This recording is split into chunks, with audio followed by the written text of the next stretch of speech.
In this video, we're going to study Aesop's fable of the cock and the jewel. Sometimes it's called the cock and the pearl in different books. But this is the fable studied in Lesson 5 of the Classical Liberal Arts Academy's Aesop's Fables course. The fable of the cock and the jewel. And as always, we'll read through the fable together, look at the characters and the details in the fable, and then talk about what the moral lesson might be that Aesop is trying to teach us in this fable.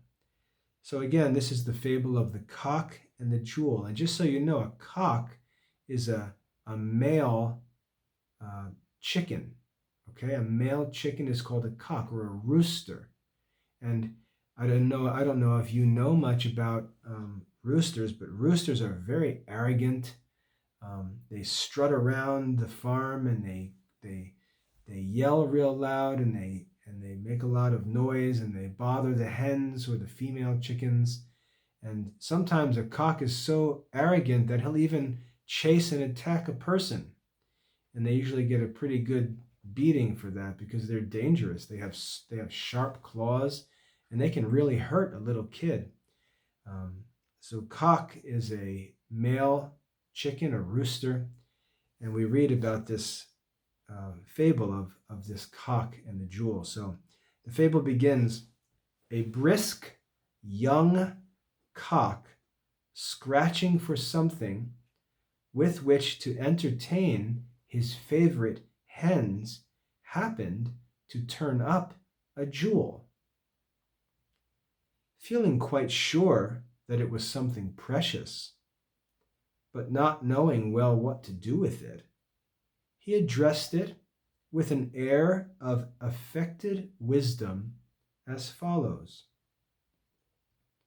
So this is the cock talking to the jewel.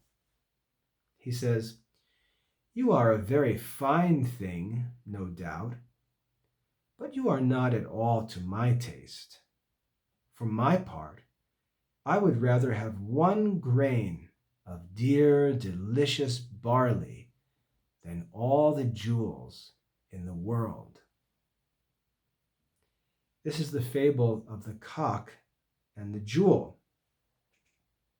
Now, as I said, we can guess that Aesop chose to use a cock in this fable because, as I said, a cock is sort of an arrogant animal on the farm, scratching around, trying to boss the other chickens around, thinking that they're this big tough animal when really they're just a little bird. And so that's the character of a cock or a rooster, a brisk young cock scratching for something. And what is he looking for?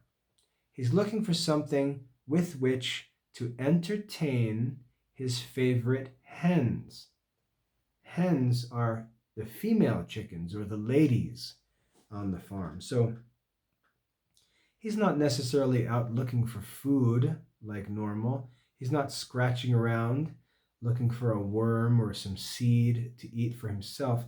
It says that he's looking for something with which to entertain his favorite hens. He wants to find something to please the girl chickens. And as he's scratching around, digging around, all of a sudden he pulls something up, and it's a jewel. And he sees the jewel, and Aesop tells us, feeling quite sure that it was something precious. So the cock knew that what he had dug up was something that was valuable, but he didn't know what to do with it. Okay, so he knew it was valuable, but he didn't know what to do with it. And then Aesop tells us he addressed the jewel with an air of affected wisdom. What does that mean? The cock found this jewel and knew it was something precious, but he didn't know what to do with it. And maybe the lady chickens are standing around watching him, and they're watching to see what he does. He found something.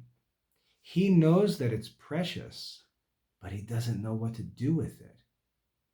And so what he does, it tells us, is with an air of affected wisdom. In other words, pretending that he's wise, pretending he knows exactly what to do, pretending with an air or appearance of affected or pretended or fake wisdom. He says, to the jewel, you are a very fine thing, no doubt, but you're not at all to my taste. I just don't like you. I would rather have 1 grain of barley, dear, delicious barley, than all the jewels in the world. So, he knows it was precious. He didn't know what to do with it. And he was worried about what others might think. So he pretended to be wise and pretended that he simply didn't like the jewel, and says that he was just going to continue looking for a piece of barley, 1 little seed of barley grain, which is like a piece of rice. He doesn't want a jewel.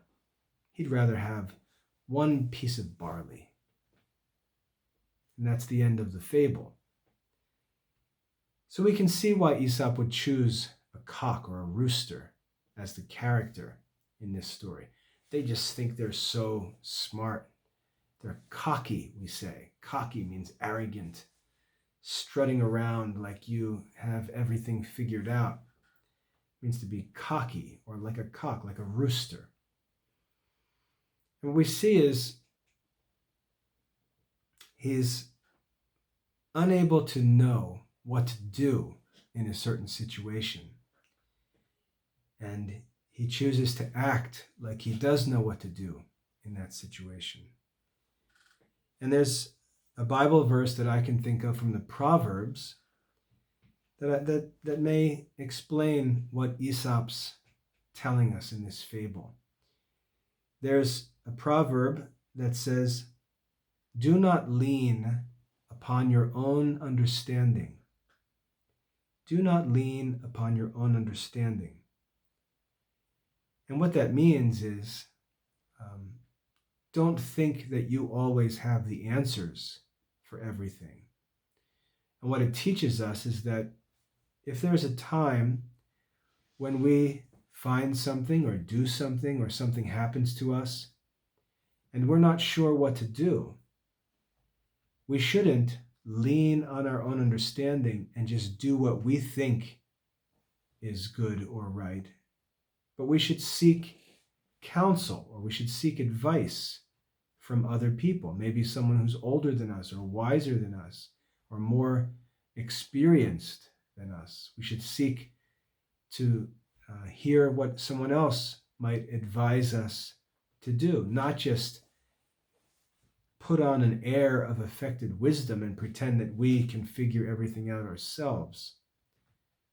It's good to seek counsel, to ask for advice and get other people's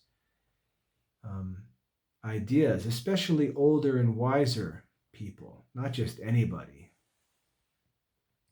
So maybe what the cock did wrong was, in God's providence, he stumbled upon a precious jewel, which could have been a very great blessing, especially since he was looking for something to entertain ladies with, to entertain the hens with.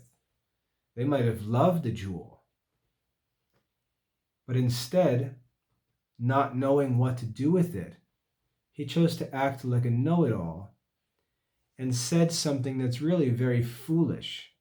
He says, "I would rather have a grain of barley than a jewel."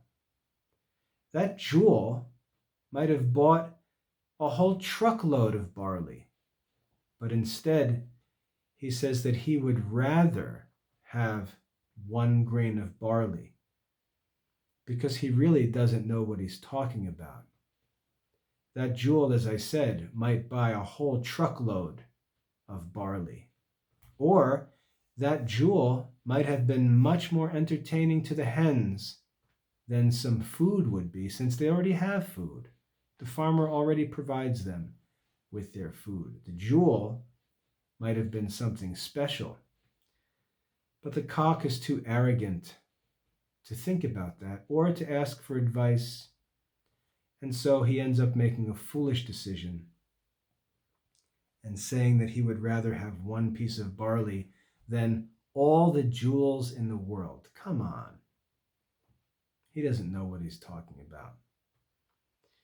So, that seems to be the moral of this fable, not to be wise in your own eyes, not to lean upon your own understanding, but to seek advice from others if you're not sure what to do in a certain situation, and to learn to value things carefully.